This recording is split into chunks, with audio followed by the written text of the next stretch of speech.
Hello, hello! We're finally here. Today, in case you didn't know, rocks its way back into the show. We're going to talk about a ton of finales, and Patrick has a plethora of plastic to show us.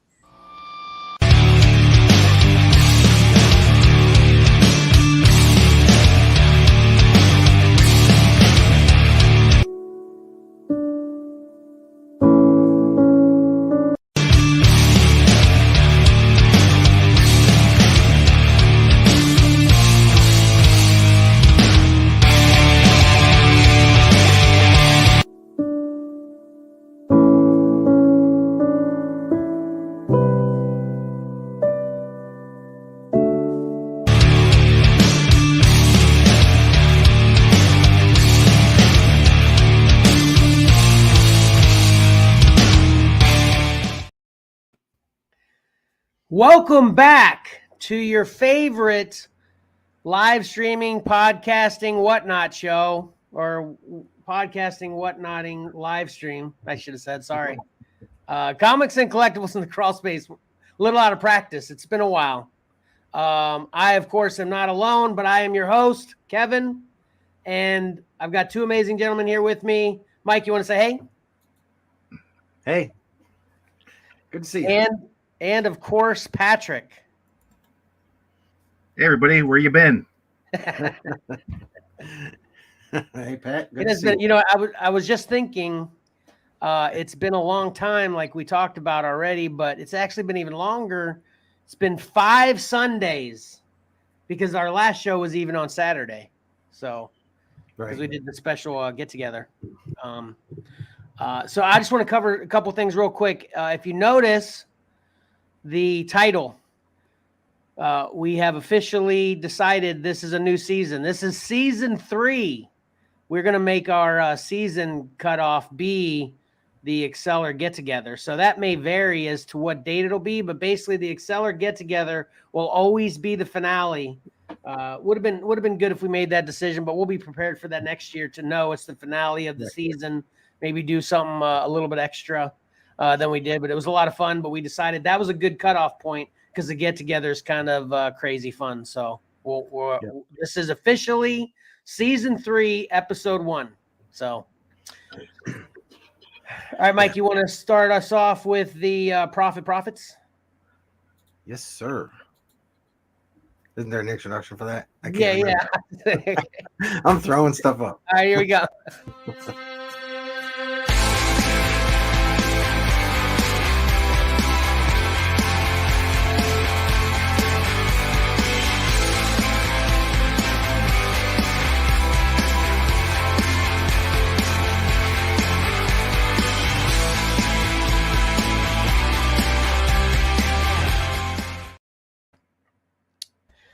I'm going to say that's my fault with the way I say it. I'm like, you ready? And you're like, yeah. And you pop it up, which I'd probably do as well. I need to say like something different. Like, okay, I'll just say, okay, let's get to the profit and then put it up without even asking you.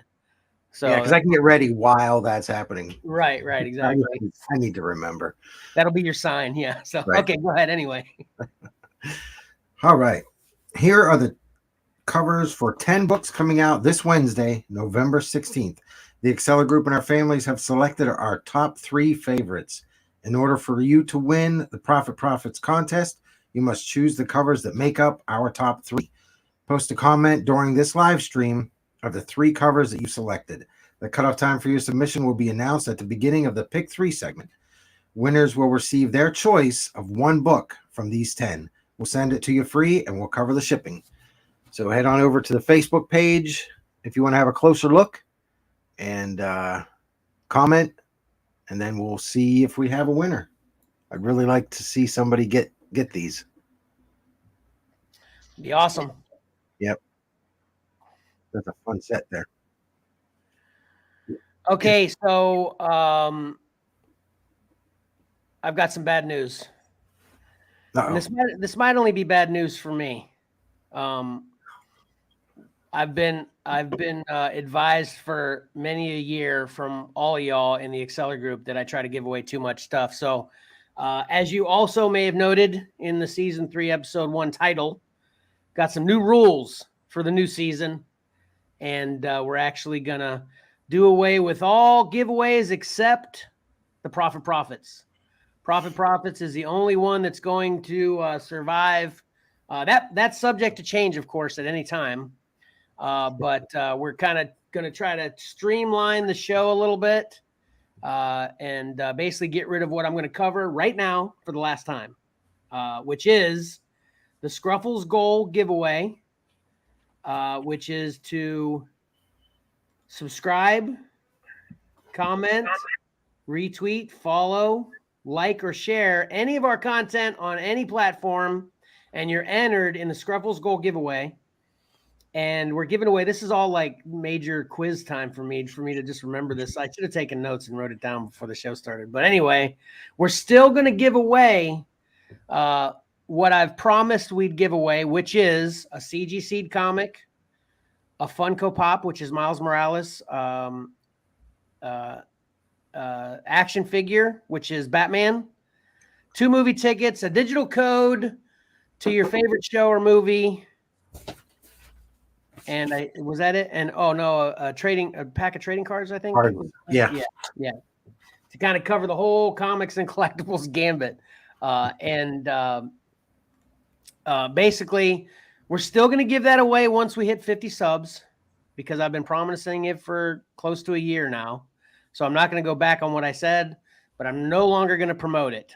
The only giveaway that will be promoted on any episode after today is the Profits, which the random username shout out is also going by the wayside, but I will, of course, also honor what I've always said, that if anybody comments on previous shows where we did a random username shout out, you get the discount, 10% discount on anything we have to offer on eBay. So all of the giveaways gone, and unless things change in the future, once we hit 50, which we actually ticked up again, we're getting closer and closer. Once we hit 50 and we give that stuff away, there basically won't be any Scruffles goals for the foreseeable future. Right.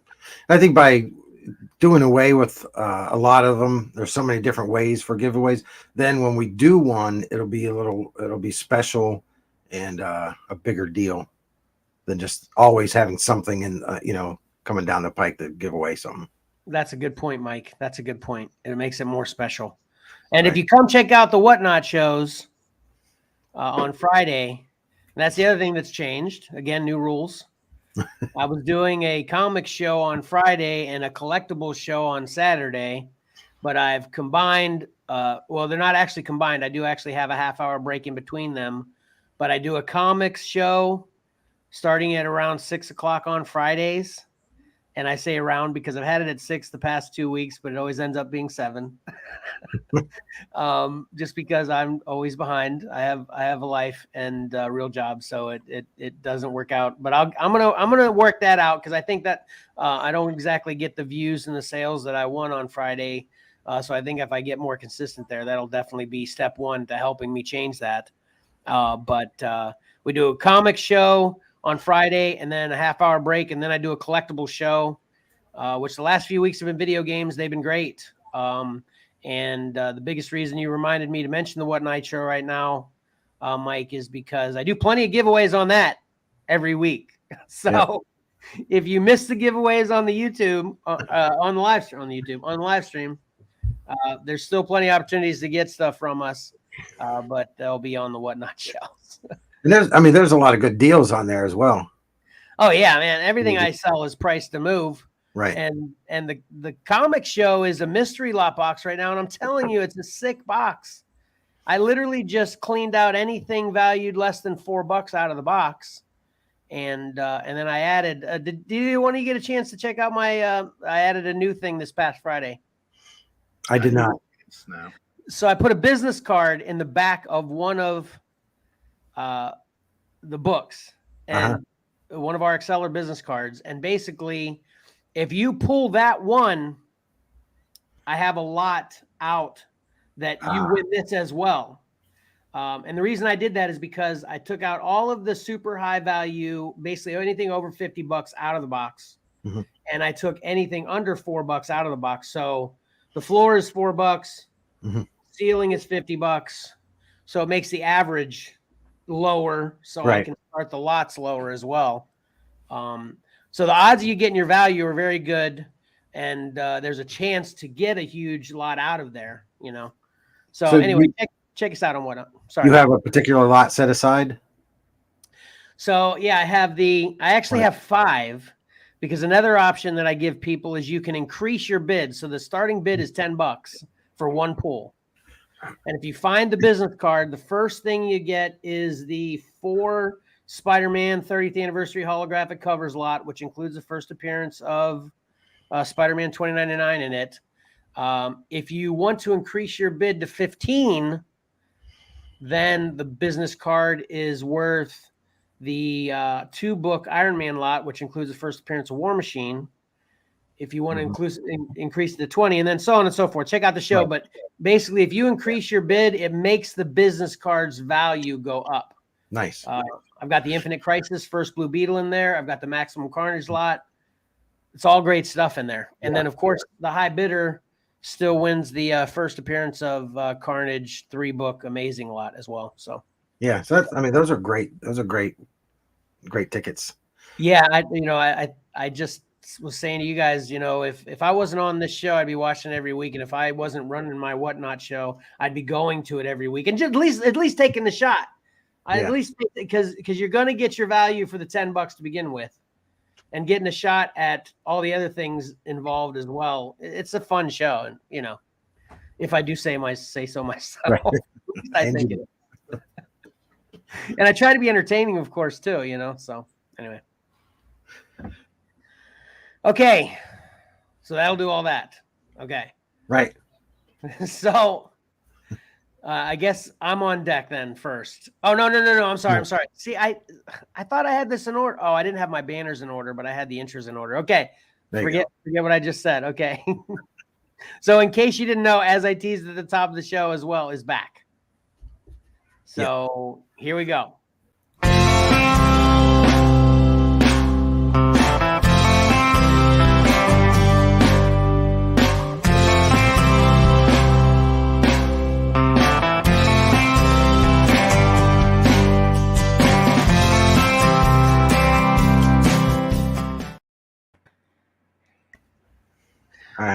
All right, there you go. All right, so do you want me to just put you on the screen by yourself? You got stuff to show us? Yeah, I have some pictures. Cool. I love pictures. Yeah, me too. Yeah.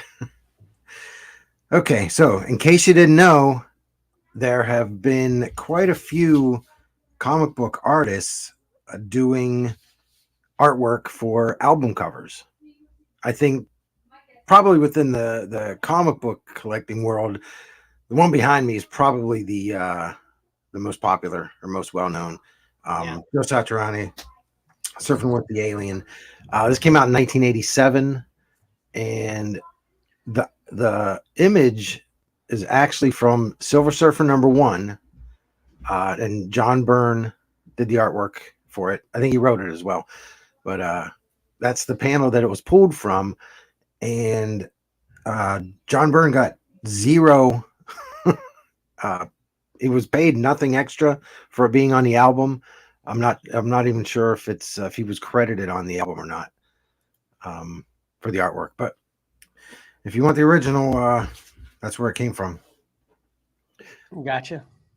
Very cool. Yep. And I haven't listened to that in such a long time. One common thing about all these are all. I mean, this one really isn't metal. It's just a lot of guitar, really good guitar. But this is all pretty heavy stuff. Next up, we have Todd McFarlane doing Korn's "Follow the Leader" album. Oh man, I didn't know that. Oh, now I got to get this. Daggum. Well, he also directed the Freak on a Leash video, and he did the cover. This is actually, I think this is part of the back cover of the album. Some artwork taken off the back cover and used for the single. Hold on a second. So Todd McFarlane directed the Freak on a Leash video? Yes. Damn, nice. Yep. Good info. Yep. I did not know. I didn't know, Mike. Well, that's what this is all about, in case you didn't. All right. Next up, we have, Meatloaf, Bad Out of Hell. Everybody knows this record. And this is by Richard Corbin, Jim Steinman, who was who wrote the songs for Meatloaf. He saw Richard Corbin's artwork in heavy metal and commissioned him to do this cover. Back when this was out, I was actually into Boris Vallejo a lot. I actually always thought this was Boris Vallejo. Yeah. A lot of these guys have very similar styles with the fantasy stuff. Yeah. And the follow-up, that was 1977. 1981, Meatloaf's album Dead Ringer has a Bernie Wrightson cover. Awesome. Man, nice. Yeah. Now, I've never listened to this Meatloaf album. Until I was doing some research here, I had actually never heard of this one. That's what I was going to say. Is there any hits on this album? Is there that we would know? I don't know. I should have looked at the track listing, but Okay. I have no idea. It's like if you're gonna listen to Meatloaf, just Bad Out of Hell, just listen to that one. And Right. So this is from 1986. Ozzy Osbourne, Boris Vallejo doing The Ultimate Sin. Nice. This album always creeped me out with Ozzy. That's just it's very disturbing. Yeah. Now this one I doubt that anybody's heard of. This is Lady Killer. It's their self-titled album. It's the only thing this band ever released, and Joe Yusko did the artwork for this. And did they have a chart-topping song on this album at all? I don't think so. Never heard of it. What did you say? What you just said? What year it was? What was it? 1983. 83. Yep. All right, and now we've got Disturbed. Nice. 10,000 Fists from 2005, and this is Greg Capullo. Awesome. Which that's really, really cool. Yeah. And I had another these are out of order. So that's the back cover for Korn, Follow the Leader, and that's they captured that image for the Freak on the Leash single. Oh, gotcha. Okay, gotcha. That makes sense. Yep, I just had these out of order. Now this is what prompted me to look into all of this was I bought Jack White's Fear of the Dawn album, and the insert is a picture of Jack White, and it's done by Mikhail Yanin. I think that's how you say his name. Which, man, it's really striking. And what Jack had asked him to do was kind of envision Jack and paint him as the Joker, sort of influence. He wanted to use the Joker influence on the artwork, I guess. So it's a little bit similar, I guess, with the eyebrow and kind of the silhouette. Yeah. Gotcha. So there are many more. I was just gonna joke and say before his accident, basically. Yes, yeah, Jack White, the Joker's real name. I think I'm not kidding. I think it is, isn't it? Didn't they play with that? I think, yeah. But anyway, there are a lot more album covers out there. You just got to search for them, and I think it's great seeing our favorite comic book artists venture out into other mediums. Well, I'm definitely doing some eBay shopping as soon as the show's over today. No joke. Right. So that's it, in case you didn't know. All right, awesome. Our favorites work in music. That was great. Max. Thanks. Pat, did you know? A couple of them. You did? Yeah. I should have known that. Well, I think some we recognize. Yeah. But if you don't pay a lot of attention or don't listen to that band, you may recognize the picture, but you don't know. Oh wow, he actually did the artwork for that. Right. Yeah, you pointed out the surfing with the alien to us in the group at one point in time, not too long ago. I think it was a trivia question, actually, when we were still playing. Yeah. All right, but good stuff. I'll be looking for that on vinyl, because Patrick had mentioned that would be cool on vinyl, and he's right, it would be. So I'm going to look for that. All right, moving right along. I'm on deck. Right? Is that okay with you guys? Yeah, absolutely. All right, cool. Here we go.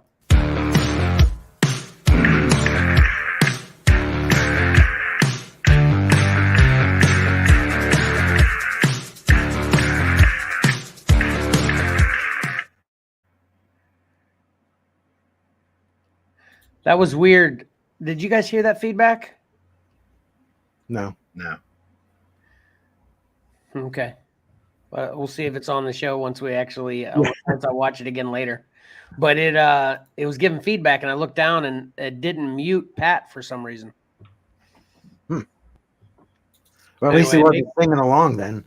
It could be music. Yeah. I don't know if you guys hum along to the music, but I do. I'm more of a chair dancer. Yeah, myself. Yeah. All right. As you can imagine, I've got a ton of stuff. All right. Karen says no, you couldn't hear the feedback. So okay, good. A ton of stuff, but most of my stuff is finales. Again, as teased, and I watched The Rings of Power. Got it all completely done. That's the first season's over. And as I've stated before, I'm enjoying this. This gets a lot of hate for multiple reasons, and seems like most of it's coming from Lord of the Ring purists, which I am not one. So I can kind of let that, kind of like the old I Am Legend story. I love I Am Legend, and Mike hates it because of the book. That's what seems to be most of the hate on this. Have either one of you got an opportunity to watch any of this yet? No. Emily and I watched the first 2 episodes. Oh, you did? Nice. A while ago when it first came out, and we thought they were okay, but it wasn't enough to make us it wasn't a priority. We really want to get back to it, but it wasn't a priority. Sorry if I talked over you, Patrick. No. Well, here's what I have to say about that whole thing. I can totally relate if you're a Lord of the Rings purist as to why they would hate this if in fact everything they're saying is true. I mean, I'm fine with that, whatever, people's opinions, whatever. It's all good. My view of this is, obviously I just said I enjoy it a lot, but also, man, I and that's what all these shows that most of them, I think maybe all of them that I'm going to cover today are all about kind of history explanations of something you already love. And that's basically what this is. I mean, we see the origins of what I assume, and this is maybe I don't have my spoiler alert thing, spoiler alert, I guess. But this has been a few weeks since the finale was out anyway. But anyway, you get to see the origins of Gandalf. I'm assuming it's Gandalf. You get to see the origins of Sauron in here. And you get to see the origins of why the elves and the dwarves have such humongous problems with each other, and I love that kind of stuff, explain, the originals that we love. Oh, speaking for myself, but I'm assuming y'all are pretty much the same with Lord of the Rings. You like the original movies, right? Yeah, absolutely.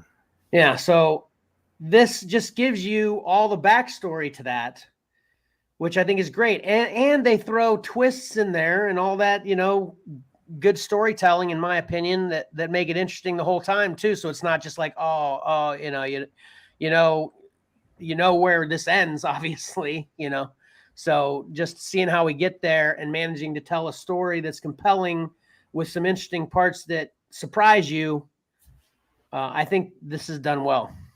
And then there's other reasons. Obviously, people don't like it. I'm not down with any of the other kind of controversial kind of issues that people have with this show either. But I liked it a lot. And basically it ended where we actually see the first 3 rings of all the rings of power created. That's kind of where this season ends. And we get our first peek at who Sauron is. And I won't say who that is. So you can, if you haven't watched it yet, I guarantee it'll be a big surprise for anybody watching it. But I'm definitely going to tune into season 2, and I give season 1 a big thumbs up.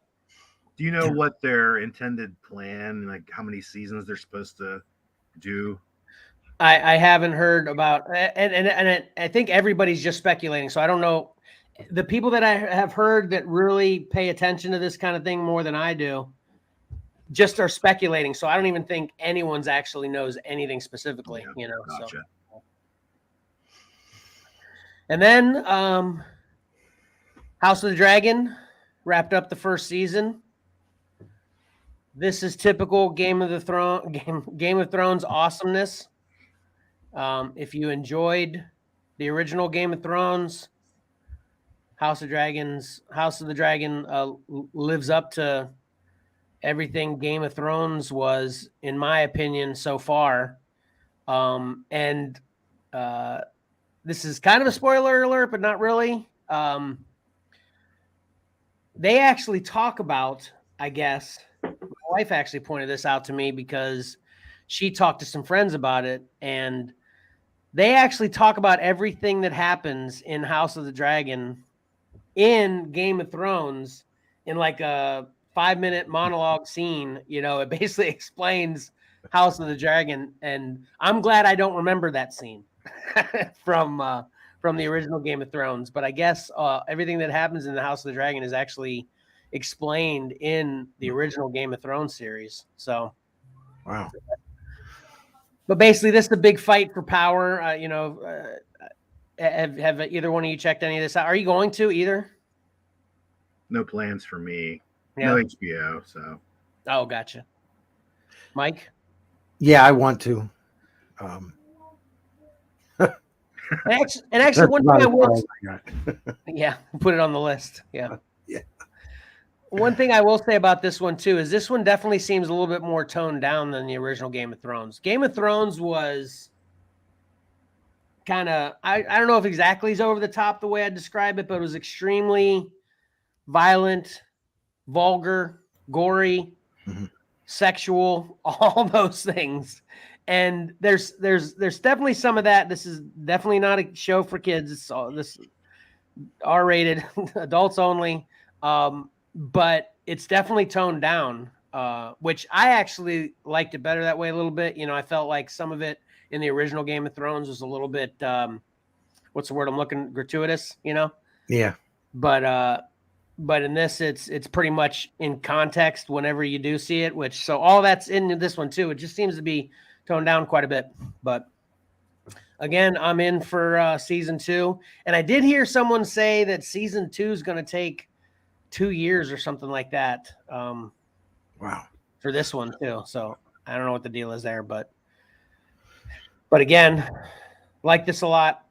A lot of backstory, explanation of things I already know I love, and very cool. There's like FYI too, to get you into this. Here you got to check this out, Patrick. There's like 15 dragons in this one too. It's like, you know, in Game of Thrones, there's only one. You know, or no, I'm sorry. There's three.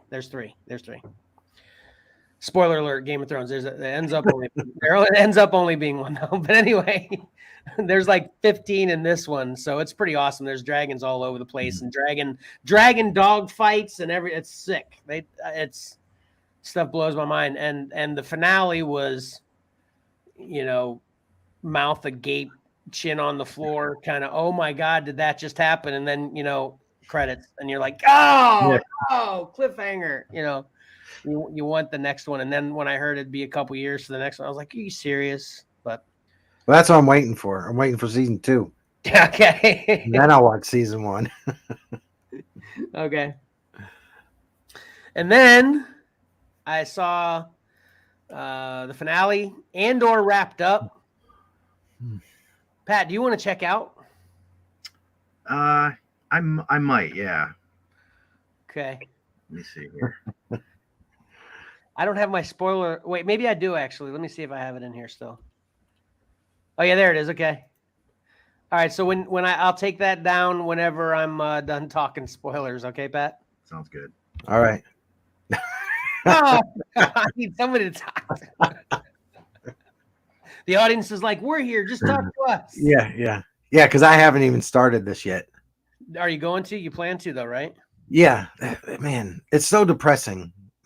How much there is. I know. It's so How much there is, and I know. because it's stuff that, man, I know I'm gonna love it. Yeah. I love dragons, so Yeah. I'm gonna love that show. It's one of those things. It's like, I don't want to start it because then, having the time to get it all done in a reasonable amount of time, it's difficult. Yeah, I feel you. So you're gonna stick around though. You don't care what I say. Yeah, because by the time I get around to it, I'll have forgotten everything you said. Gotcha. And actually, I don't know exactly what would bother Patrick to hear or not, or anyone else listening. If you want to check out for 5 minutes, but there's like really not a lot to spoil in this, in the traditional like spoiling sense. It's like I said about the other shows. This is a filler of what we already know. I mean, we know Cassian is obviously a part of the rebellion, and Cassian talks to Jyn in Rogue One about all the things he's done for the rebellion, that he has to live with, that, I can't remember exactly how he phrased it in Rogue One, but he's definitely a guilt-ridden man, about the things he's had to do in the name of the rebellion, and we're seeing that. And I guess this probably be the biggest spoiler. So in the first 3 episodes, we just see this ragtag group of rebels, quote unquote rebels. They aren't really, they're not really an organization, but just like 5 or 6 of them get together just to take a jab at the Empire by raiding this one facility that's got all of the credits for an entire quarter of the Empire's payroll or something like that. So it's a crap ton of credits. So they make this plan to steal all this from the Empire, and actually that's up to that's up to episode 6, I think. In the first 3 episodes, we just get to build up to where Cassian joins these rebels. And then in 4, 5, and 6, they are planning and pull off this heist for credits against the Empire.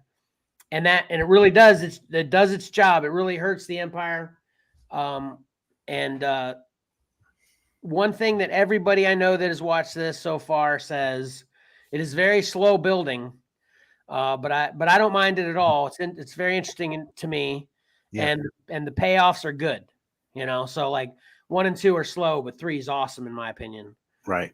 4 or 5 slow. 6 is awesome. As long as the payoffs are there, then you have no problem with it. Yeah, exactly.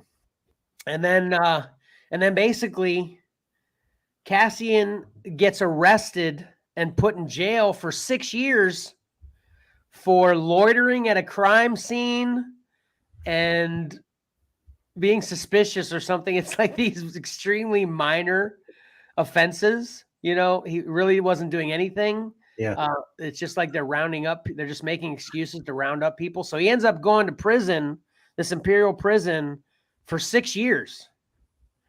So that was pretty interesting. And then basically the last 4 episodes of the season are building up to a prison break. And then the finale shows how that works out, which I won't, spoil that specifically, but it's awesome. It's exciting. Again, it's the build-up's a little bit slow till you get there. And it's interesting too. The prisoners in the Imperial prison, like I said, getting all this, lore and this back info for stuff we know and love is so great for me. I love it, and it's interesting in the Imperial prisons. It's like the prisoners building the parts for TIE fighters. That's what they do all day. Mhm. They're like building the TIE fighters and all. I'd assume they're TIE fighter. I don't know if that's specifically, but they're building all the parts for all the equipment that the Empire needs. Yeah.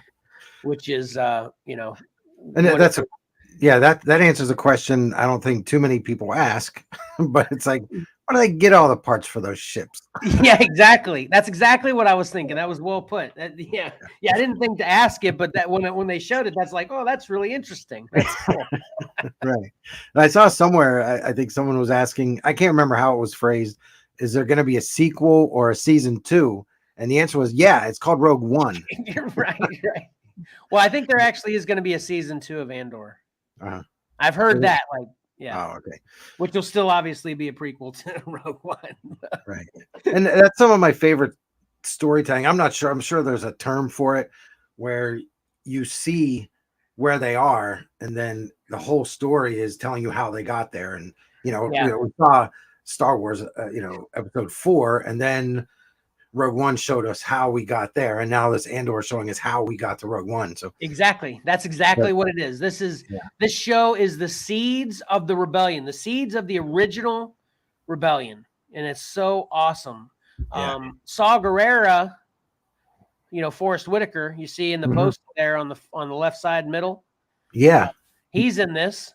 So I was saying, he looks pretty healthy there. He doesn't look.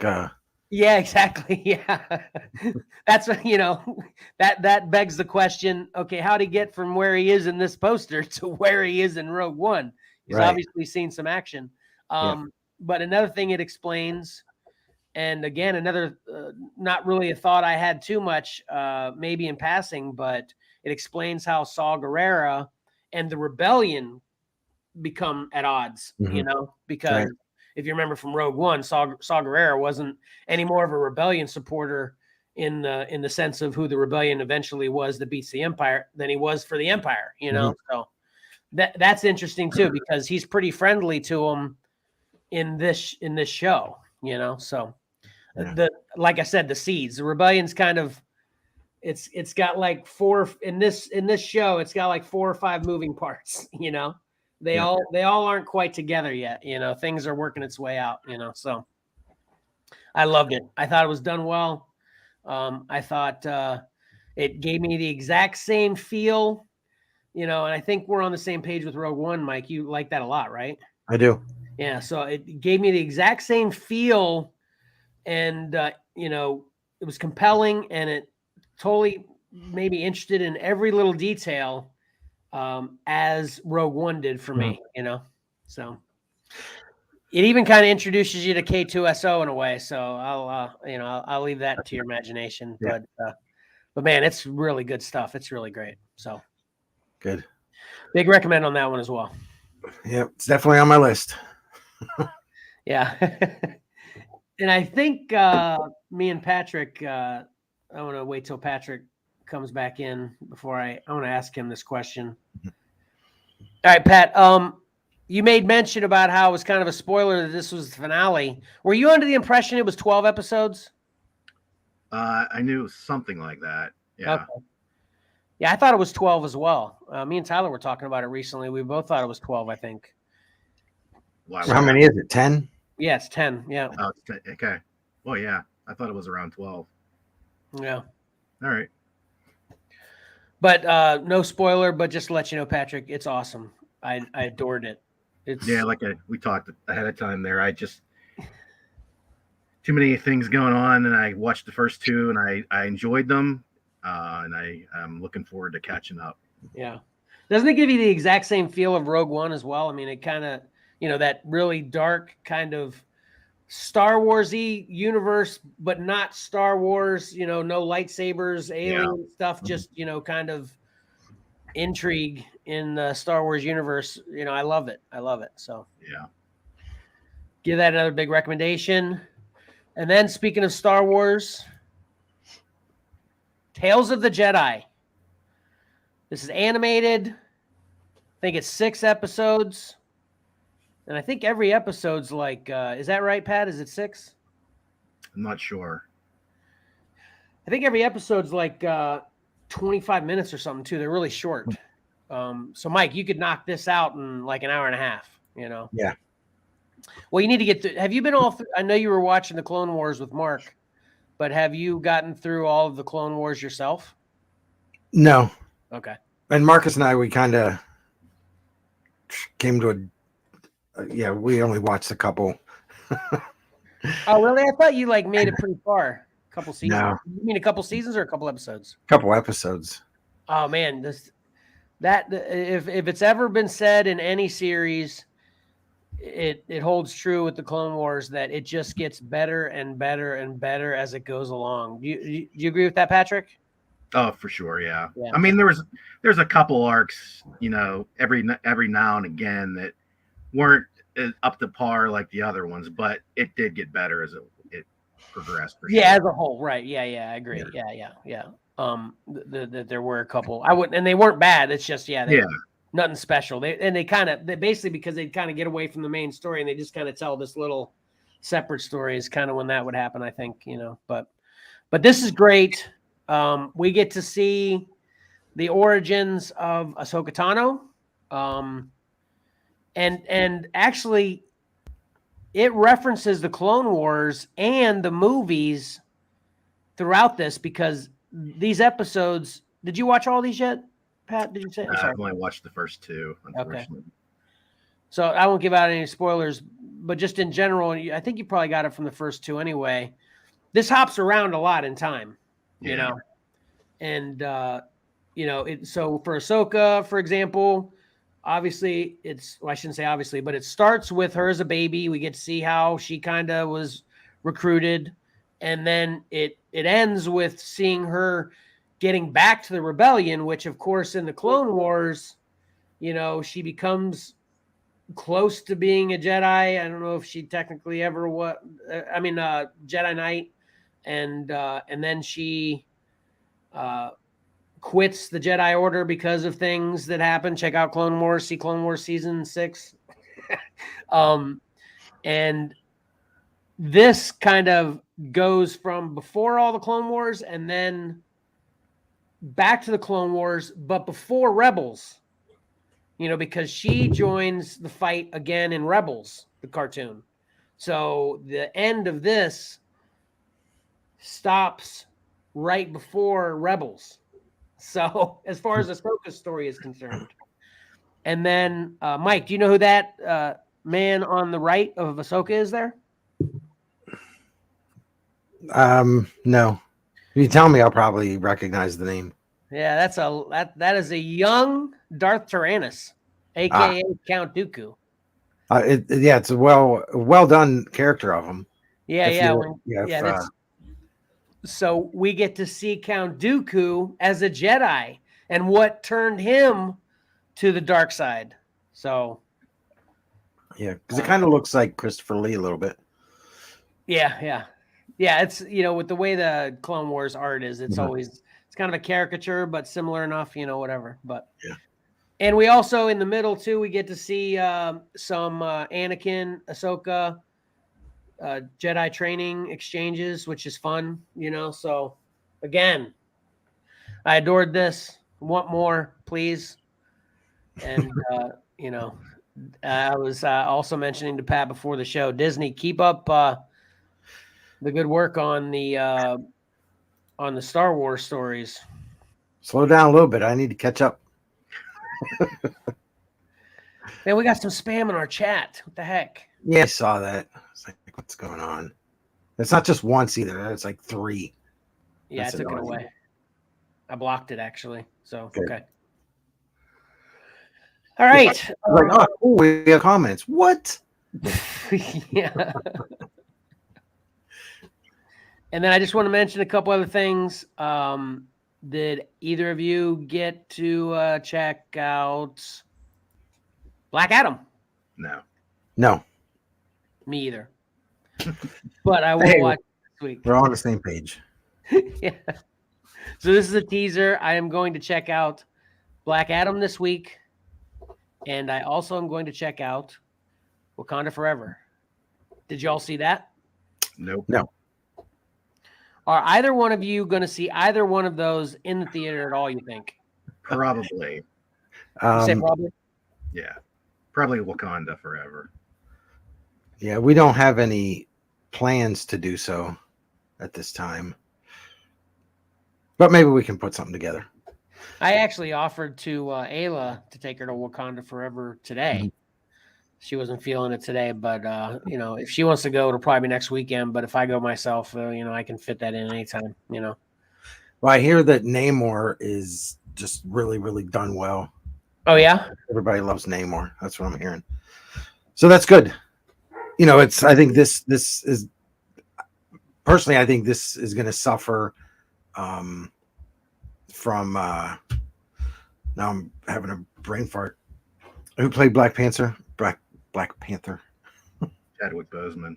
Yeah, Chadwick. Him not being in that title role, I think it's going to suffer from that because they're kind of, they're forced to tell a story that they may not have initially wanted to tell. Yeah. This time, so yeah. But at least I'm hearing some, with Namor, at least there's some positive stuff coming out. Yeah, I haven't really heard anything about either one of these yet. Really, glad to hear the positive Namor feedback, especially considering, all the detractors that were out there ahead of the movie. So yeah, that's yep. Well, I will let everybody know next week. All right. But that will do it for what Kevin watched this week. Yep, good stuff. Good things to say this week. I like when the week is like that, So right. All right, so we are moving into the pick 3 next, right? Yep. All right, here we go.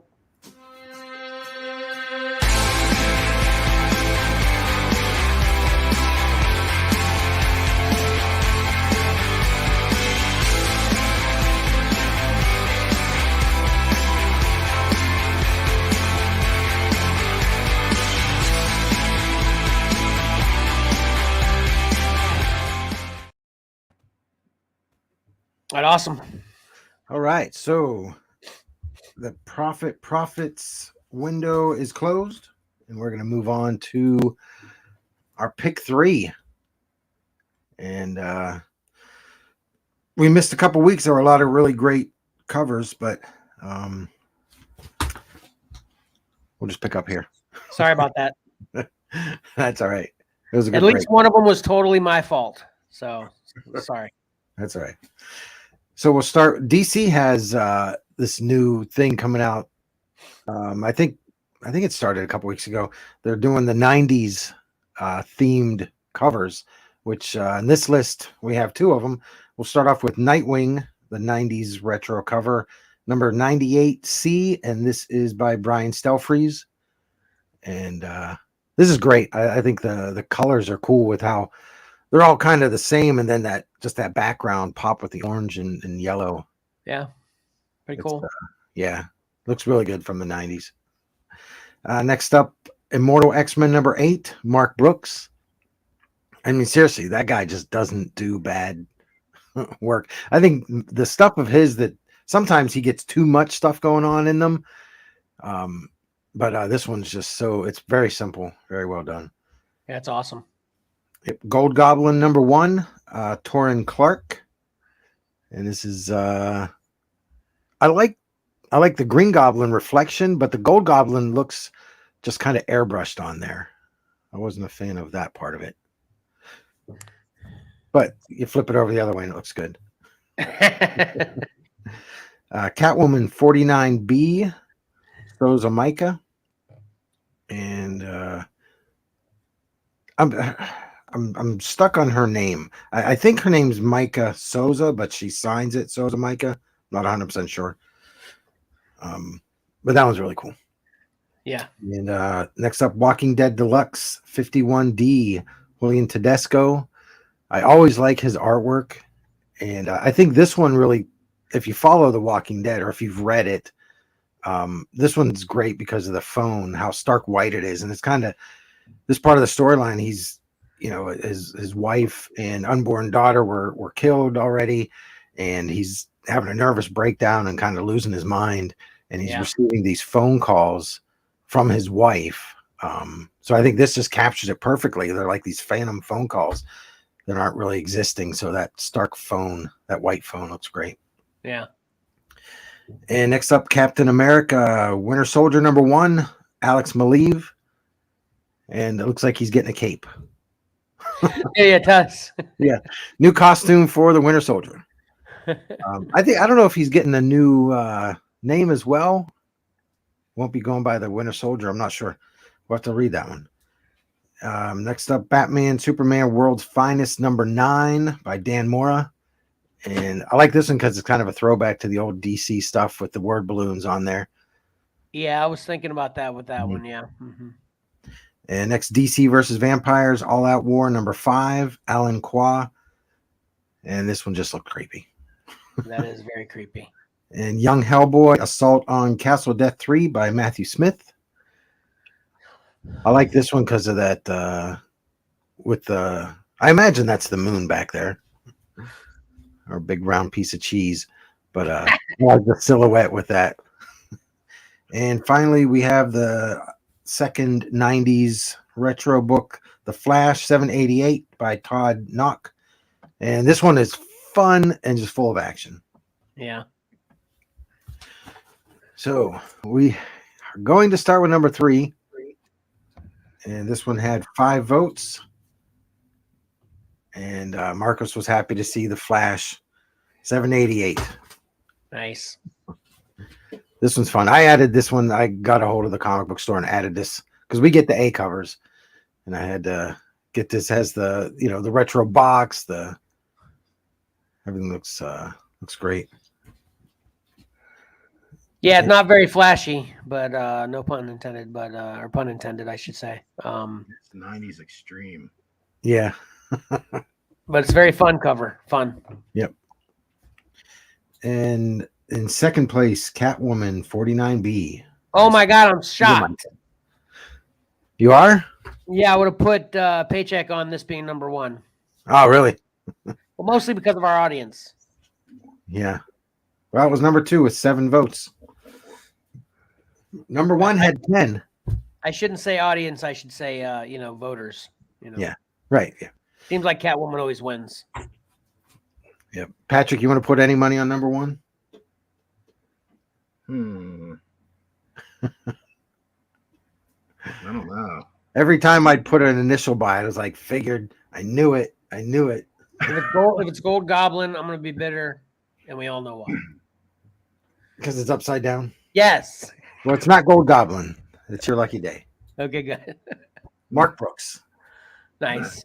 I'm actually surprised a little bit, yeah. Yep, 10 votes. Everybody was voting for that one. Yeah. So, and I want to throw, I actually had room to put these up here. And I don't know if I'm going to, I don't do ratios in the top 10, but sometimes ratios are just really, really great. So this is Art Adams 1 in 50. I kind of just want to highlight these. If you've got the money, this one looks great.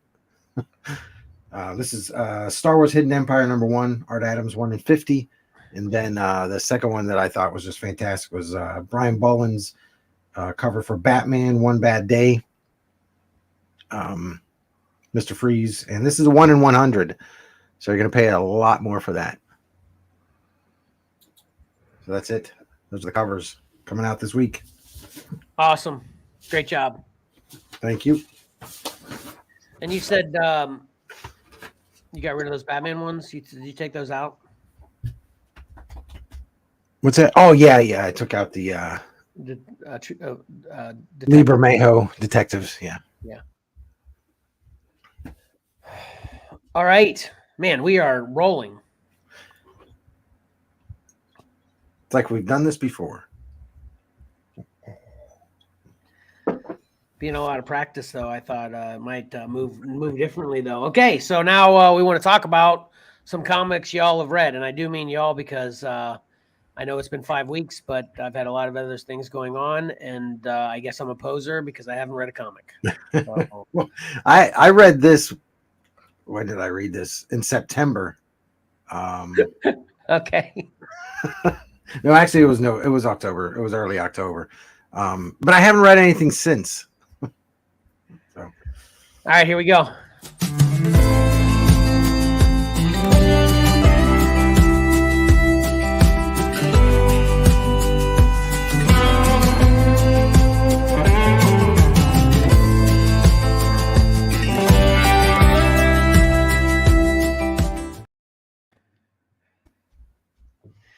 All right, Mike, you're first. All right. Well, I read, to nobody's surprise, I'm sure, Sergeant Rock versus the Army of the Dead. Now, this is it's the DC Horror Presents Sergeant Rock. This is number 1. The shelf date was September 27th. And that's the A cover. Very great. This is the B cover, which I didn't get. It was in the Joe Yuskos, or not, the Joe Kubert, the Joe Kubert style. This is the 1 in 20. So I still might track this down. That should be that's a good cover. I like it. Yep. Yeah, I think you can probably pick it up for like $20. So anyway, this is written by Bruce Campbell of the Evil Dead fame. And, Oh, he actually wrote these? Yes. Okay, awesome. Okay. And I'll tell you, he's a good writer. Oh, awesome. And the artist is Eduardo Risso. Is this his first shot getting into writing, or has he written other stuff? I didn't know that. As far as I know, this is the only thing that I've known. I'm not sure if he's written anything prior or not. He may have done some of those Evil Dead crossover books. Okay. But I'm not 100% sure. Yeah, I wouldn't be surprised if he's done some of that. So this takes place, obviously, 1944. The Germans are running out of ammunition, rations, and fuel, and they're defending on all fronts. They've got, due to the lack of fresh troops, Hitler is desperate, but he has a regeneration plan in the works. He injects the dead soldiers with a serum consisting of steroids, all these big scientific words that I wrote down. I should have tried to read it before. And like a growth factor, also an electronic implant connected to the brain. And so that's what we've got in this bottom panel here. They're kind of just being sent back out on the battlefield. And we've got Easy Company is assembled, and they're going to be battling the zombie Nazi zombies. So, yeah, and it just falls into all the the old storylines with Nazi zombies and us fighting them. So well, that's pretty cool. You know what they say? There's only one thing better than killing a Nazi once. Yeah, kill him twice. Right. So this was a lot of fun. It was well written. The artwork's fantastic. My issue number 2 should be coming in the mail pretty soon. So I hope to review that maybe next show. So this is a get it if you're a horror war story fan. Okay. If you like superhero comics, I'd probably skip this one. If you only like superhero books, right. But like me, I like superhero stuff and I like the horror stuff, so it's perfect. Well, I like war stuff and superhero stuff, but I don't like horror stuff, so I shouldn't, I guess, read this. Yeah, you'd probably pass on this. If I get an inkling during October, which I get an inkling into horror things in October, I'll borrow yours. Okay. This October got me to buy Creepshow, so I actually bought 2 copies. So nice. Yeah. I reviewed that. That's a fun book. Yeah. And that's what I like about that Creepshow. It's not just straightforward trying to terrify you. It's got a, kind of a over the top twist and stuff. Yeah, all the Creepshow stuff. Yeah, that's So anyway. All right, Pat, you must be ready since you're gone.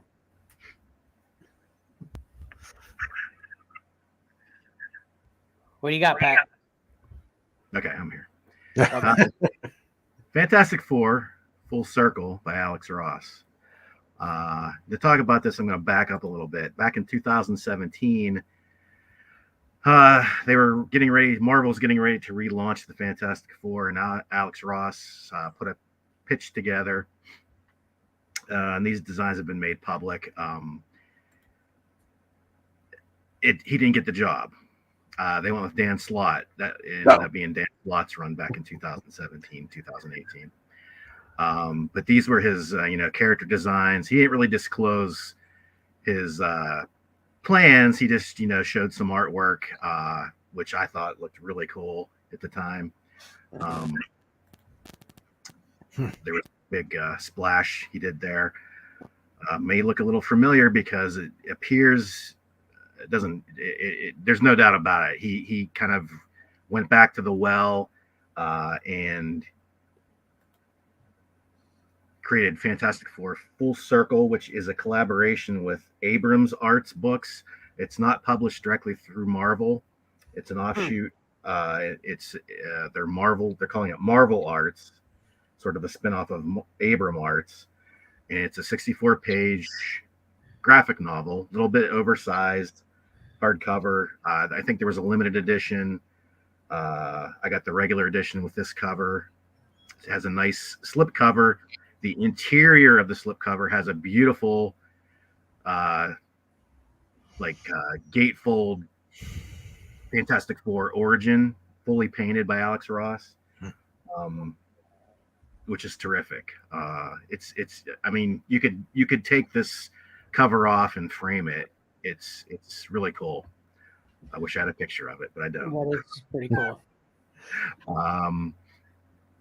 But the interior, he sort of went back, sort of following his proposal from 2017, and he used a different style. He basically penciled these sort of gray ink wash inking technique, and then he flatted in the colors like a traditional comic book. So this isn't a fully painted book. So it may not be what you expect from an Alex Ross book, but the effect is very cool. I have some shots of the interior. Wow. And he actually, go ahead, Mike. Yeah, that looks fantastic. Fantastic Four. I love it. It's very different, but it's also very cool. Yeah. And you can notice this, here's a page out of the book, and there is the page from his proposal. So he definitely reused elements, redrew some things for this project. I think I have a couple more shots. There's oh my gosh, that is ridiculous. It's very, it's cool, but it almost by the end of the book, it's sort of it begins like an overload almost. Too much color overload, psychedelic looking colors. But it is neat, different from his painted work. And also I have like a shot, you can almost see, if you can actually see the hardcover part of the book there. This was kind of cool too, because it's got this like sort of like glossy, smooth texture, and it almost mimics the FF's new uniforms that Alex Ross creates in this issue, or this graphic novel for them. So I thought that was kind of a neat little addition too. So getting back to what this is all about, it's kind of a spin-off from Fantastic Four 51. It picks up threads of the failed scientists who sort of drugged the Thing and used some kind of contraption to take his place in the Fantastic Four. His whole gist was he was going to destroy the Fantastic Four because Reed Richards seemed to have it too easy as this inventor, and he got all this fame and fortune, and meanwhile this guy was struggling, so he wanted to infiltrate the FF and as the Thing and sort of destroy them. Reed was taking a journey for the first time into the negative zone, and he needed the Thing to watch his back and pull him out of the negative zone if he needed any help. Of course, he needed help. He ran into trouble. The Thing was supposed to pull him out with this cable. The cable broke.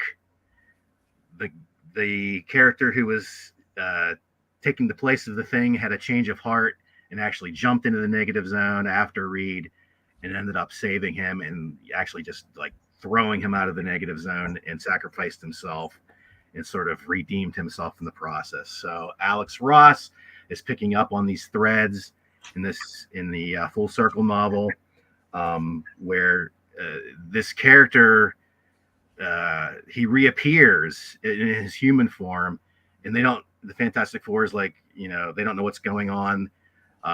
He sort of disappears, and all these creatures pop out of his body from the negative zone. And of course, the Fantastic Four wants to investigate where these creatures are coming from. You know, they're somehow creeping out of the negative zone, so they want to investigate. And that's pretty much the gist of the book, you know. And we have a reason to go to the negative zone. They run into Annihilus briefly. They run into Janice, who's another character from the negative zone. But they're very brief cameos. They basically get into the negative zone, then they have to get out of the negative zone. And unfortunately, that kind of sums up the story. There's not much story here, unfortunately. It's kind of cool in a way. It's almost like a Lee and Kirby story done by Alex Ross in present day. Even so, you can go so far as almost dialogued in the way, you know, Stan would give a basic outline to Jack Kirby. He would draw it. Stan would go back in and do the dialogue and have to accommodate whatever Jack drew. And it seems like Alex Ross is sort of using a faux setup in that way, where you'll see certain things that Alex did in his artwork, and then he'll have to write and explain what has happened. And it comes across as sort of like dated, but it's definitely an experiment. Whether it totally works for you, you know, your mileage may vary. Maybe that's why he didn't get hired. If this was his pitch, it could be. Yeah, it doesn't seem to work for an ongoing. Yeah. That's a good point. I don't know if he had, you know, more arcs planned out with his pitch, or this was all he went in with. But bottom line, I would say Alex Ross definitely needs a writer. I don't think he, at least not yet. Maybe, you know, with some more experience, you know, his writing might improve. But it sort of was a boring story, unfortunately. The artwork was great. Like I said, if you're not expecting the fully painted Alex Ross artwork, it is cool. It's very experimental. I think it works most of the time, but again, it can wear on you. It just is an overload and too much. I myself would say forget it unless you are a big Fantastic Four or a big Alex Ross fan. Yeah, I want it for just that one page that you showed. Was that just like that? Holy cow! And there's a few like that, a few double page spreads like that. And he even gets into some of that photo mosaic stuff that Jack Kirby had touched upon every once in a while. His backgrounds, there's some of that in there, especially because he's you know, sort of touching back on that negative zone story that Stan and Jack did back in the 60s. So the ties are kind of cool, but it just, you know, it kind of depends on what you think, I suppose. Yeah. Well, visually I'm in. I'm probably going to order it. I should have. Yeah, that's what I was thinking too. Not a big Fantastic Four fan, but I'm a big Alex Ross fan. And then I love hardcover graphic novels in general too. So well, yeah, and that is something I hope they continue. I hope this partnership, you know, with Abrams continues. I don't exactly know if this is in Marvel continuity per se, because it dealt with a lot of stuff in this from the 60s Fantastic Four, but when they came back to the Baxter Building, both of the FF's kids were there, and Valerie was not around back then. So I don't know. It just, you know, these days, who knows with continuity, but I hope this would be perfect for like these high profile creators like Alex Ross come in to this Marvel Arts division of Abrams and do these one-off graphic novels with high production values. No, you know, they're not bound to continuity and schedules from Marvel, and they can do these, like, you know, get get Walt Simonson to do a Thor graphic novel, 64-page graphic novel like this. I mean, I'd love for John Byrne to do a 64-page Fantastic Four. I don't think I'm not holding my breath on that one, but I mean, Walt certainly could do something like this.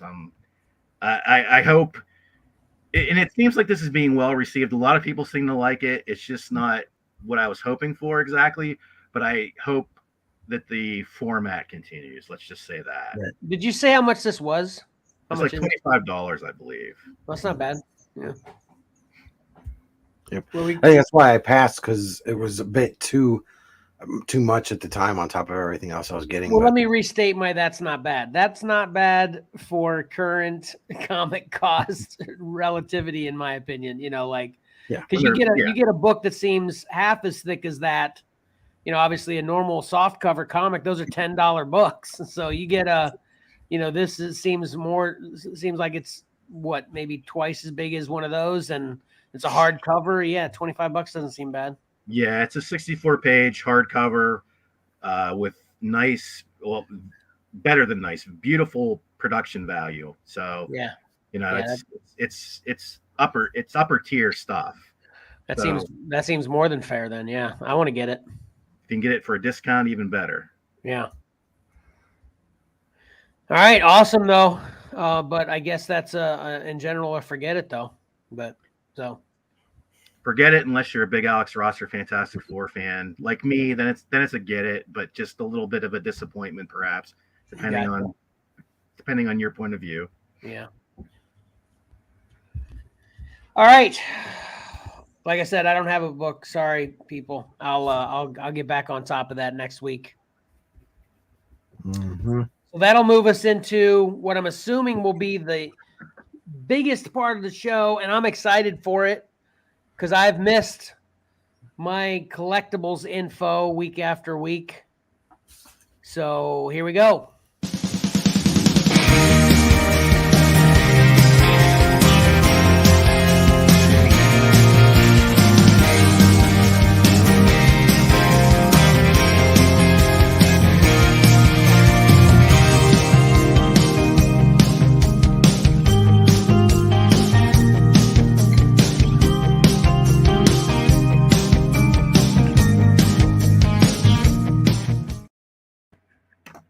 Exactly. Nice. All right. Let's go. All right. Brace yourselves, people. We go full screen here. I want to see these. I apologize because there's been a lot of stuff happened, and even our last show we pushed out Horizon because we had so much other things going on. So it's been a while. It's probably been like 6 weeks. Oh yeah, been even more for that. Yep, I didn't. Yeah. That. Yep. So and a lot of the stuff, I thought, should I take some of this stuff back out, because some of it some of it was exclusives, but they went away, but some of them came back, and it's like sort of just threw my hands in the air and said, I'm just going to go with what I have here. Awesome. This is a Disney shop exclusive Avengers toy box gift set, 13 figures, $130. These are normally like, I think $15-$20 a piece. These guys are exclusive to the shop Disney, and they are sort of, I don't think I've ever talked about these before. I like them, but I never jumped on board. They are sort of in the Disney toy box from the Disney Infinity style. Yeah, that's what I was gonna say. That looks kind of like those. Yeah. They kind of ran with that design, but made them fully articulated figures. And if you don't have any, this is a great way to get a huge chunk of the Avengers. Yeah, those are pretty cool. Yeah. I was always a big on my video game show, I was selling the Disney Infinity discs and stuff, and people were asking about what about the figures? What about the figures? And yeah, I still love the Disney Infinity figures so much that I'm keeping all my Marvel and all my Star Wars. Yeah, I love this style. So. Even if you don't play the game, they were cool enough to display by themselves. Mm-hmm. Yeah, exactly. Yep. I really like their designs. The figures were the whole reason that we even got the game. Right. Yeah. All right, so there was the Hasbro PulseCon that happened Oh man. Oh man. And you know, and because a lot of stuff was announced, a lot of these are sort of like compilation pictures, but they announced both 6-inch Indiana Jones Adventures figures, $25 a piece, Indy, Tote, Sala, Marion, and Belloc. These shouldn't be too much further off. And they also announced 3 3/4 inch retro, which is down in the lower right hand corner there. And the 6-inch figures have pieces of the Ark to collect and build, which you see in that group shot down there at the bottom. Man. I'm gonna have to get these. Dadgum. Yeah, that $25 a pop, man, that stuff kills me. Is this the only pictures you have of these? Yes, because I wanted to combine them. So unfortunately, Because it looks like that guy. I can't remember his name. The guy in the middle there. Looks like his face is the melting face. I wonder if there's like multiple heads in that box. You know what I'm saying? Yes, there are multiple. Okay, heads. there are. Okay, good, good. Yep. Yeah. They're in line with the Black Series or Marvel Legends, where they have additional Multiples. Got it. Yep. Yeah. And actually, if you see that Tote down there at the bottom, you can actually see his real head, his normal head, with these. Oh yeah, yeah. Mm-hmm. In his cap there. Yeah. Okay. So let me see here. I think I'm just going to go in the order of my pictures. We'll rapid fire. These are Walmart exclusive. These are Micro Galaxy, but it's a special edition Escape from the Death Star with 2 ties and then the Millennium Falcon. Some Andor Black Series figures that are exclusive. And again, some more Galaxy battle packs. There's a Transformer thrown in there. Can you go back 1 sec real quick? I just wanted to. Oh man. I didn't realize who that Imperial officer is. I think that's intentionally, and I'm surprised that's just named Imperial officer, though. I think that's a key character that I won't really say. Yeah, that may be why they did it that way. Oh, that's true. Okay, yeah. Because this information was before he may have debuted in the series. Oh, okay, gotcha. Yeah, So those were awesome. Yeah. And some comic book related NECA Teenage Mutant Ninja Turtle figures, Foot Soldier, Renee, and a Shredder figure. Star Wars retro series, The Emperor and Luke Skywalker Jedi Knight. These are 3 3/4 inch retro packaging and stylings. That lightsaber leaves something to be desired. Oh yeah. Look at the hilt; it's green. Are you serious?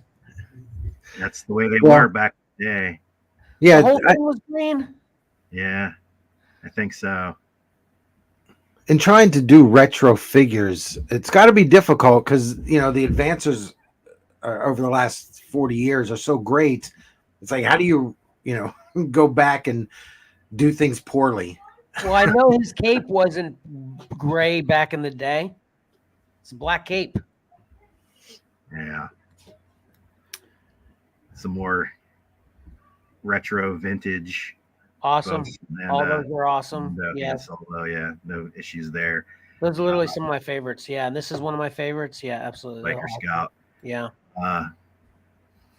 Some more Black Series. No, these are vintage 3 3/4. Andor. All right. We need to slow this down a little bit. This is like overload. I mean, I apologize. It's awesome, man. I mean, but that Cassian looks awesome. The Vel looks awesome. She's a great character in the movie too. I like her, or the show, And the Cantina band, that'll go great with my 8-track that I've got that I listened to the Cantina song over and over again on back in the day. Yeah, that's a Pulse exclusive. You get the whole set.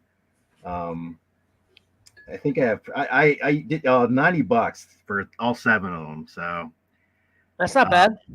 In the middle there, that was a PulseCon exclusive Mandalorian rescue set with Grogu, Mandalorian, and Grief. That's pretty cool. Sort of, you see the bottom picture that had like sort of a display that opened up, and that is a ARC Trooper. That's another vintage figure. Awesome. 40th anniversary. See, this is the packaging. I got them out of order here a little bit. This is the packaging for those retro figures I showed previously, and the reason they're doing it is for the 40th anniversary of Return of the Jedi. Very nice. These are all regular size? These are 3 3/4. Yeah, okay, gotcha. A Ralph McQuarrie, Darth Vader versus Obi-Wan, design set. This was also, I think this is Disney exclusive. Yeah, $53. Going based on those original Ralph McQuarrie design sketches. Right. Let's see what else we have here. Some Black Series, just randomness. Another Boba Fett. Some video game stuff. Some more Mandalorian. There, as you can see, there's been a lot that's been shown in the last month or so. Do you know if that Din Djarin helmet comes off? Yes, it does. Okay. The likeness is very nice. Yeah. This is Black Series, 6-inch Return of the Jedi 40th anniversary. They get you on, they get you on all fronts here. And you can see it's carded like the old figures from the 70s, 80s, but it full size 6-inch with the retro card. That's sort of the upper half. Then in the upper right hand corner, we have some Andor stuff. In the bottom right hand corner is the Pulse exclusive Andor set with the droid. That's a pretty cool new droid too. Have you seen him in the episode you watched yet? Yeah, I think he's pretty neat. Yeah, he's like talks like a coward, but he's brave, So I thought he's pretty interesting. But anyway, what the heck's going on with that Wookiee? What is that? I can't read it. It's kind of small. Huh? It's from the Halloween series. They did a lot of Halloween and holiday Christmas type figures this year. Yeah. And that is a Wookiee, sort of a trick or treat bag. Oh my god! Those are the ones that I want. I haven't seen any of those so far. In store, you mean? Yeah, our Target is supposed to have the Christmas Boba Fett, but I haven't been to Target in a while, so I haven't seen him. He's probably gone. That's the thing. I think some of these holiday ones go pretty quick. Yeah, I was talking to Ty about that Christmas Boba Fett. I'm torn on that one. I know. My it's so Boba Fett's ridiculous. serious in my head, so I can't have him wearing a Christmas sweater. I know. Unfortunately, I don't have a picture of that one. I should have looked them up beforehand. But some more Street Fighter versus Power Rangers. If you're still into that, Ken and Cammy. Another cool Teenage Mutant Ninja Turtle crossover Universal Monsters. This is Donatello. Yeah, I actually saw this in my Target. Yeah. You did? You saw him? That's cool. Yeah. I didn't grab him, but I almost did. It's got an invisible shell. You can see the Pete's in there. There's all his accessories, alternate head. Let's see. Some 3 3/4-inch Marvel Retro they announced. 3 more new figures: Dr. Doom, Spider-Woman, and Power Man. Nice. In addition to that, they announced the first figure that comes with a vehicle, which is Ghost Rider on his motorcycle. I'm not so sure about that one. It's that funny. Motorcycle. I know, but look, I wish I would have pulled the cover that they got this from. The bike looks exactly like this. Oh, it does. Okay. He's $25. The other ones are the typical $12. You can get them around $9-10, depending on where you find them. That's crazy looking. Like, look, we have a lot of red plastic. Yeah, we got to get rid of it. My first thought was, well, you could buy that and you could repaint that and add some detail and some wash to it to make it look a little better. But then I saw the cover and I was like, holy cow, they nailed it. If it looks exactly like that box, it's exact. Yep. Down to the little Ghost Rider sticker on the gas tank and the little doll in the back. It's all there, man. Yeah. Yeah. Some Marvel Legends 6-inch, a War Machine, sort of stealth War Machine, and a Moon Knight. They just released this Moon Knight probably 2 years ago, and they're bringing him back out. I actually like this costume. Yeah, that's pretty cool. Yep. There he is again. I see him down below by himself in his packaging. And this original first appearance Star-Lord is a Walmart exclusive. There we have a animated 2-pack of Carnage and Spider-Man in that VHS style retro box set. We can talk about the HasLab real quickly. HasLab has come and gone since we last talked. It ended on October 31st. You know, they announced some stretch goals on the way where they didn't have the Robbie Reyes figure, but they were going to offer the swap out head. Then they announced Mephisto. Then they announced Goblin Queen and Son of Satan, Damien Hellstorm. Unfortunately, it did not fund. It actually lost backers as it went. At one point, I had the final total written down, but I think it was still in the $5,000 to $6,000 range. They needed to get to $9,000. So the Engine of Vengeance is a failed Hasbro HasLab project, and sort of the double bummer for HasLabs that they've made this commitment is any figures like the ones you see here. If it does not make its goal, you'll never see these figures, is what they say. So they say there's no hope for these. The reason there's some reasoning behind this is they feel like these characters in particular would not go over well at retail for obvious reasons. Right. So this was what they were saying was their hope was to, if you don't get them in a HasLab like this, you're not going to get them. We'll see.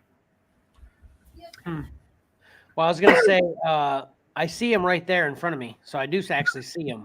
Right. So they exist. So what you're telling us is we're going to see them for sale, Mephisto, for like $5,000 or something like that. Yeah. If you can somehow track down these prototypes. Yeah. Unless they do some, never say never, but they sort of try to hold to that. If you're not going to get them here, you're not going to get them anywhere. Yeah. It's just a mishmash of more Marvel Legends. The upper left-hand corner is all X-Men retro carded figures. Oh, long shot. Nice. Yes. The weird thing about that is this long shot just appeared in that Mojo set. And you can also see Mojo himself is going to come out by himself on the right-hand side there. They just did a PulseCon, or it was a Comic-Con exclusive where you got, Mojo, Dazzler, Longshot, and that little chibi Wolverine type dude. And they're turning it right around in the same year, and you're able to buy Mojo and Longshot by themselves. So I don't know. 3-pack of Daredevil, Elektra, and Bullseye up there in the corner. You see the Star-Lord that I talked about earlier.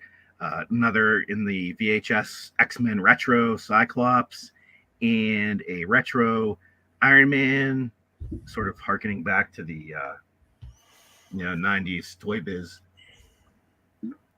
Iron Man there. Mm-hmm.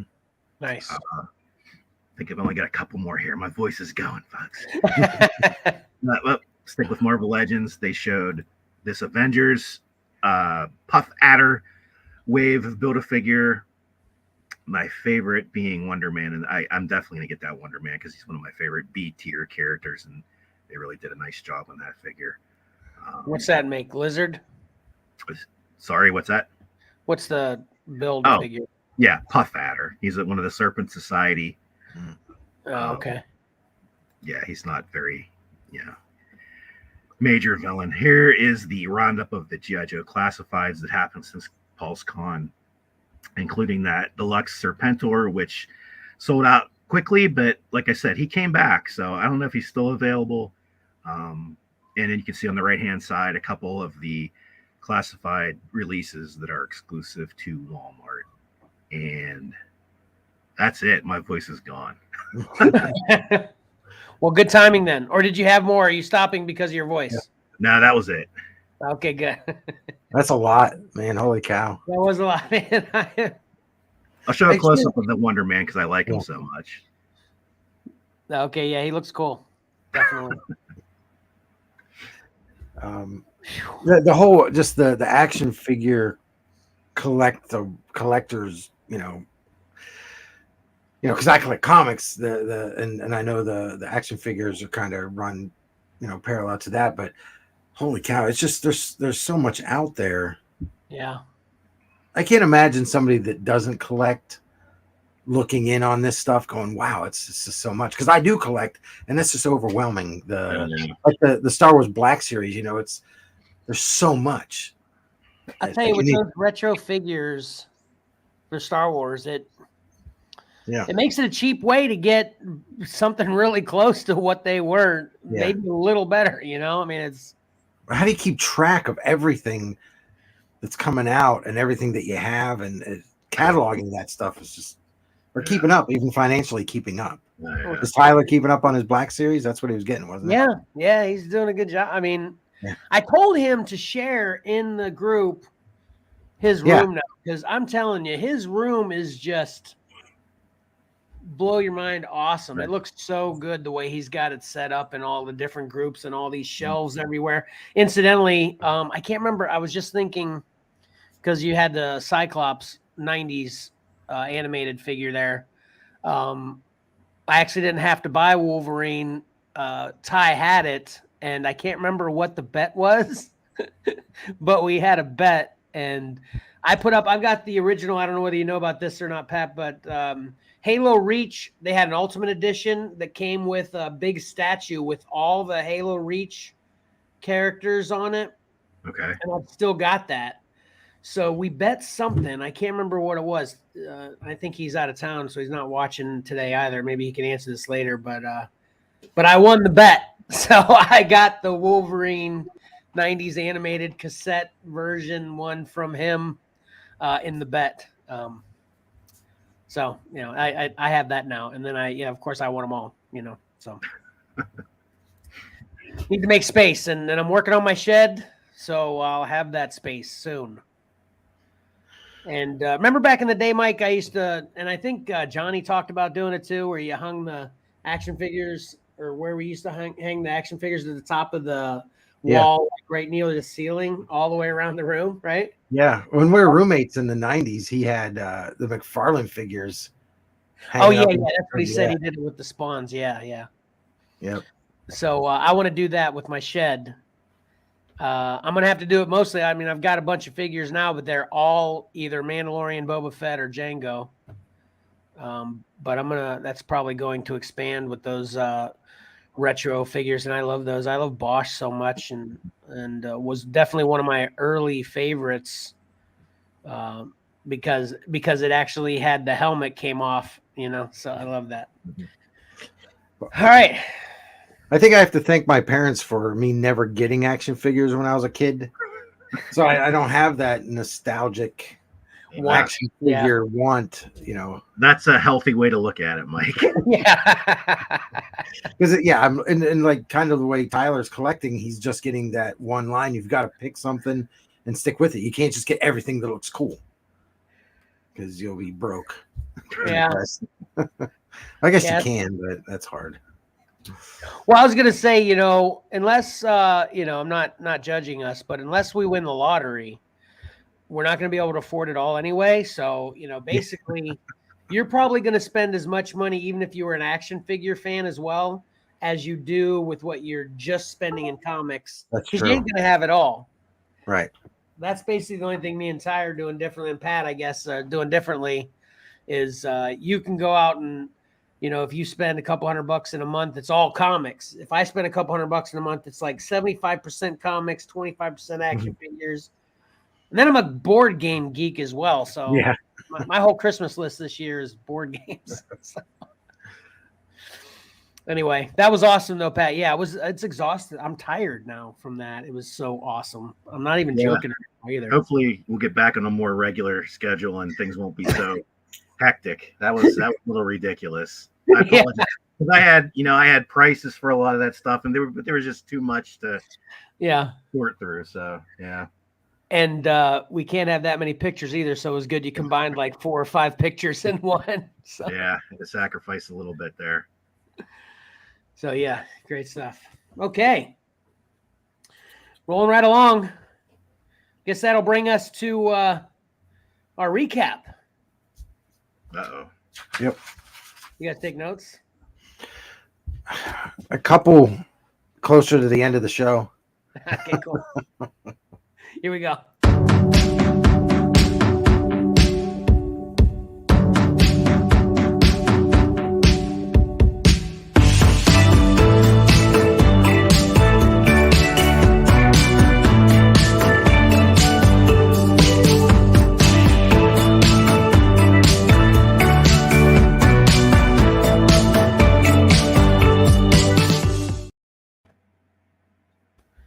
All right, Mike, you're first. Okay. I just thought of this one right now. If you have Korn's Follow the Leader on CD or vinyl, get it listed on eBay right now because Kevin's going to be jumping on there right after the show to buy it. Nice. Telling stories that fill in things we didn't know we wanted to know from the past are awesome. Patrick missed that. Oh, he did? Oh, yeah. Okay. Yeah. We talked about the question nobody ever asked, like who builds the parts for these TIE fighters? You know? Yeah. Oh, spoiler. It's okay. I caught up while you guys were talking about it. So. Okay. All right, Pat. I need to remember to bring my lozenges for the next show.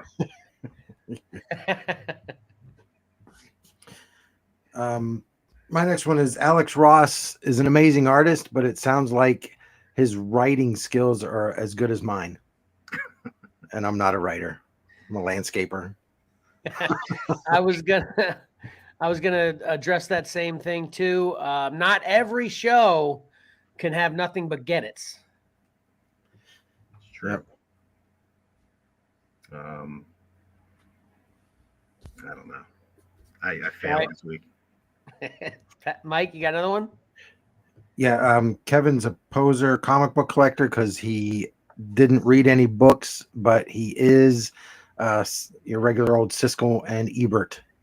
Nice. Okay, I'll take it. And for you young'uns out there, Siskel and Ebert were I think they worked for the Chicago newspaper or something like that. They had a show called At the Movies. And they would thumbs up and thumbs down movies. And they would thumbs down movies that I really liked. Yeah, me too. Get mad. Yeah. Like, you two, what are you, professionals? You don't know what you're talking about. Anyway. And then I guess we'll wrap it up with me. Did you have another one, Mike? One quick one, yeah. Okay. Then we won't wrap it up, but I will say a major influx of lots of awesome collectible action figures is exhausting. Yeah, in that same line, there are way too many action figures to collect. So collect comic books instead. Because there aren't too many of those, right? Yeah, there's not too many of those. That's what when you asked, what do people do with cataloging? I'm like, the same thing with your 20,000 comic books you got. Yeah. Anyway, all right. So that'll do it. That's it. Okay. So now in closing here, please like this video, subscribe to Xcellar Comics on YouTube, and comment below. Really help us out, make our efforts worth so much. And please subscribe to Comics and Collectibles in the Crawl Space on Anchor by Spotify or many other podcast providers. And listen to... Actually, I'm not going to edit it. Well, it'll still be edited because I got to put a commercial in there. So it'll still listen to an edited podcast of this live stream that I'll have posted on Spotify no later than Tuesday. I'm going to get rid of the additional content on there too. Again, streamlining, less work, Please answer the poll and trivia questions on our podcast in the Spotify app. And follow Xcellar Comics on Facebook, Instagram, and or Twitter and follow Xcellar_comics on Whatnot and TikTok. And this says to watch all the separate segments. Separate segments aren't going to happen. We haven't gotten too good of response to those either. So again, another streamline trim. But definitely check out our shows on Whatnot. They're only on Friday night. I'll update all this for next week. I didn't think about this before the show as far as the scroll is concerned. So I'll just take that away. Check out our Whatnot shows. Comic show about 6 o'clock, 6 p.m. Eastern Standard Time, Friday. And then after that, it goes a couple hours. Then after that, half-hour break. Then I'll do a collectible show starting somewhere around 8:30 on Friday Eastern Standard Time. And I'm not sure, actually, exactly what's going to be the collectible show this week. I'm thinking of it being a mix. You know, I did Spawn, I did Star Wars, and I did video games. Well, I still have a little bit left of everything. So maybe one show, kind of a show like I did last week where everything's priced to move, super cheap. Yep. If you like Spawn, if you like Star Wars, which keep in mind, I also like Star Wars. So the good stuff I'm keeping, you know, but there's still some stuff that might be good to other people that I'm willing to part ways with. And then maybe a couple video games still. But go to Xcellar_comics on the Whatnot app and definitely follow us and then bookmark the shows. So then check out what we have to offer on eBay at Xcellar_comics and Xcellarcomics.com. That the website hasn't been updated in a bit too with this whole show sabbatical. The website's been suffering as well, but we're gonna get on top of that again as well. And then lastly, watch the next live stream of this show next Sunday, 1 p.m. ish Eastern Standard Time. So Yeah, and what we didn't touch on Baltimore Comic-Con at all. Kevin and I went. Oh yeah. I was thinking about that when the show started too, but then I was thinking, oh man, that'd be too long to get all those pictures together and everything. So yeah, we can talk about that. You want to talk about that next week, maybe for the unique topic? You can do that. Sound good? Yeah, because it was a lot of fun. Yeah. A lot of fun with a couple snafus, but overall not too bad. And I think we haven't talked to Patrick yet. I think we both probably took the same option. We're going next year. Glutton for punishment, man. Just I was gonna say, do you guys have to go because of what happened? Yeah, exactly. I actually sent them a response telling them, hey man, you know, this might be worth what you're telling us it's worth. Well, we can just cover this real quick. Yeah, we'll cover it next week. Oh, go ahead. No, go ahead. I didn't mean to cut you off. So Frank Miller canceled his signing like 3/4 of the way through the line. So there was like 100 or so of us left that didn't get to meet him, didn't get a signature. So the Comic-Con has reached out and offered us a refund. But this was a carryover because he canceled 2 years ago. Previous year, yeah. Mm-hmm. And then we carried it over, and then he left early.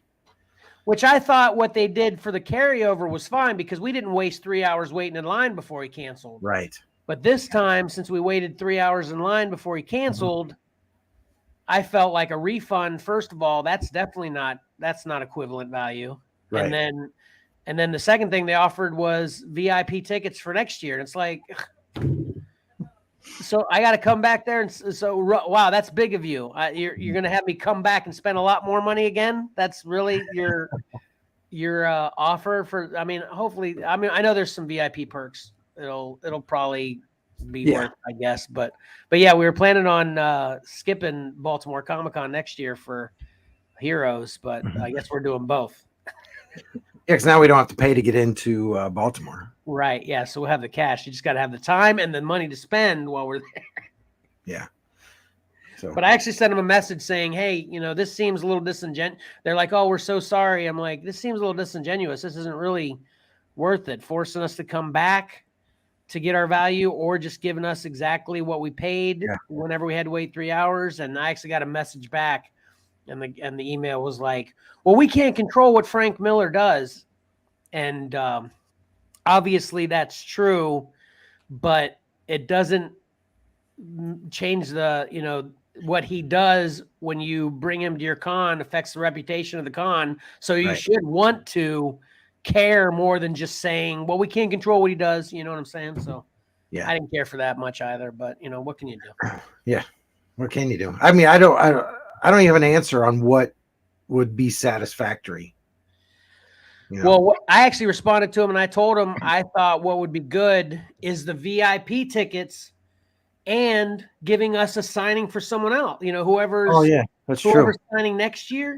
Jim Lee's done the last few. Yeah. Brian K. Vaughan. That would be fair. I do like that. Yeah, but he said no. So anyway, but we're not going to badmouth the con. We understand it's mostly Frank Miller's fault, or 99% Frank Miller's fault, but I feel like the con could just dealt with it better. Yeah. We'll badmouth Frank Miller. You know what? Your books aren't that great, Frank. I don't really want to badmouth him either. I'm kidding. They are that great. That's why it's so disappointing, because they are that great. Yeah. So anyway, at least we have a story to tell. Yeah, now I got a Dark Knight Frank Miller edition, or the Batman, the complete Batman edition with just the other. What's the other guy's? Klaus Janson. With just his signature on it.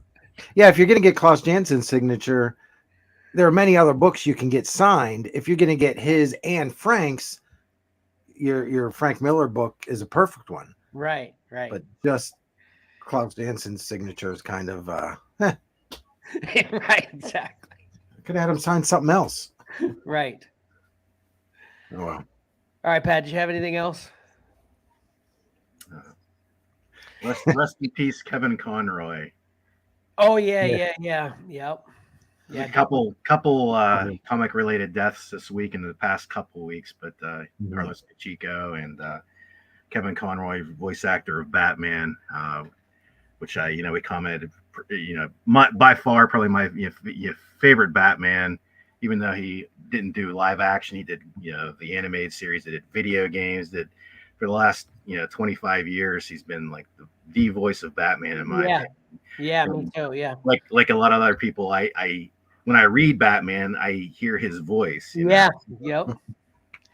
Yeah, he's done so much more than anybody else. I mean, no one else even compares. Yeah. Yep. So, yeah, definitely. Rest in peace.